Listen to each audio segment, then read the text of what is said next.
Good morning all of you. मैं Amit Singh beginning career institute में एक बार फिर से आपका स्वागत करता हूं और आज हम हमारा न्यू टॉपिक स्टार्ट करते हैं।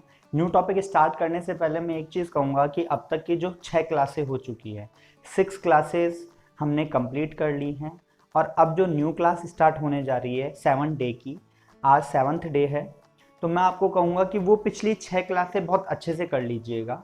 कोई भी प्रॉब्लम हो तो फिर प्रैक्टिस कीजिए, फिर भी प्रॉब्लम हो तो ऐप के चैट सेशन में आप मुझसे पूछ सकते हैं, लेकिन प्लीज़ आप उनको बिल्कुल अच्छे से कर लीजिए। बेस एक बार स्ट्रांग हो जाएगा तो आगे बहुत मज़ा आएगा, बहुत अच्छा लगेगा आपको और खुद को आप एंजॉय फील करेंगे। आपको लगेगा कि really I am learning English. तो एक रिकॉल में करवा देता हूँ आपको। अब तक हमने पढ़ा है इंग्लिश बोलने के लिए हमें 2 चीज़ों की ज़रूरत है। उसमें सबसे पहली चीज़ आती है फ्रेम और दूसरी चीज़ होती है हमारे विचार। उसके बाद हमने एक एग्जाम्पल उठाया विचार का कि राइट नाउ जस्ट नाउ किसी भी डूअर की ज़िंदगी में कोई काम हो रहा है तो उसका विचार कैसे बनेगा। उसके लिए टाइम वर्ड निकल कर आए इज एम आर। अब वही काम अगर चल रहा है तो कभी ना कभी कंप्लीट होगा, जो कंप्लीट हुआ तो हैज़ हैव आ गए। कैसे सिचुएशन चेंज हुई तो टाइम वर्ड भी चेंज हो गया, हैज़ हैव आ गए और एक्शन की थर्ड फॉर्म आ गई। सेम टू सेम जब किसी डूअर की ज़िंदगी में कोई काम घटित होता है तो टाइम वर्ड गायब हो गया सिर्फ हाँ वाली सिचुएशन में। जब कोई आंसर यस में देना है तो टाइम वर्ड गायब हो गया और डायरेक्ट एक्शन आ गया। यू के लिए यू एक्शन, थर्ड पर्सन ही के लिए ही एक्शंस। तो ये सारी चीज़ें हम कर चुके थे। एक छोटा सा एग्जाम्पल, बहुत छोटा सा, जो अंकल मेरे घर आए वो नेक्स्ट डे फिर आए, नेक्स्ट डे मेरे घर आए, अगले दिन घर आए और घर आके पूछा उन्होंने इंग्लिश में, अरे तू इंस्टीट्यूट जाता है? कल तो मेरे को बोल रहा था कि हाँ, मैंने तुझसे पूछा था इंस्टीट्यूट जाता है क्या, तो तूने कहा कि हाँ इंस्टीट्यूट जाता हूँ uncle, I go to institute. Uncle ने पूछा do you go to institute? आपने जवाब दिया yes uncle I go to institute.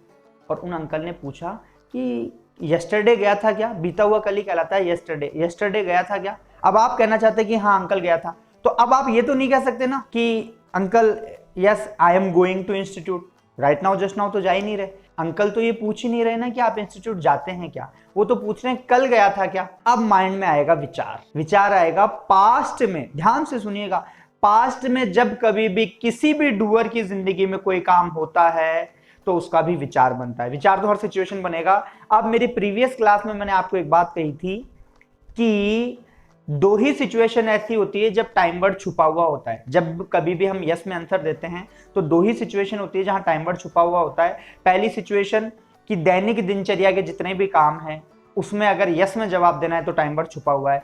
अब आती है दूसरी सिचुएशन, जब कभी भी पास्ट में कोई काम हुआ था, पास्ट में जो कोई भी काम हुआ था उसके लिए आपको जवाब देना है तो उसका विचार बन जाता है सभी डूअर के लिए। ये जितने भी डूअर है, I we you they he she it, इन सभी के लिए एक्शन की सेकंड फॉर्म आ जाती है। ये हाथ स्ट्रेट ना रहकर थोड़ा सा बेंड हो जाता है तो इसका आंसर बन जाता है सेकंड फॉर्म। ये सेकंड फॉर्म को रिप्रेजेंट कर रहा है।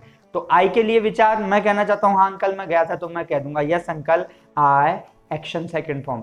और जाने को ही गो कहते हैं और उसकी सेकंड फॉर्म होती है वेंट, गो वेंट गॉन, तो मैं कह दूंगा yes uncle yesterday I went to institute. बहुत छोटी सी एक्सरसाइज है। पास्ट में जितने भी काम होते हैं उनके साथ एक्शन की सेकंड फॉर्म आती है, सिर्फ इसे समझना है और इसकी प्रैक्टिस करनी है। अब तक आपके पास जितने भी एक्शन हैं, अब पास्ट से रिलेटेड आप अपने विचार बनाएंगे और उसको इस फ्रेम में लगाकर आंसर देंगे। छोटा सा है, डूअर के साथ एक्शन की सेकंड फॉर्म आती है। So from my side I have completed, nice meeting you.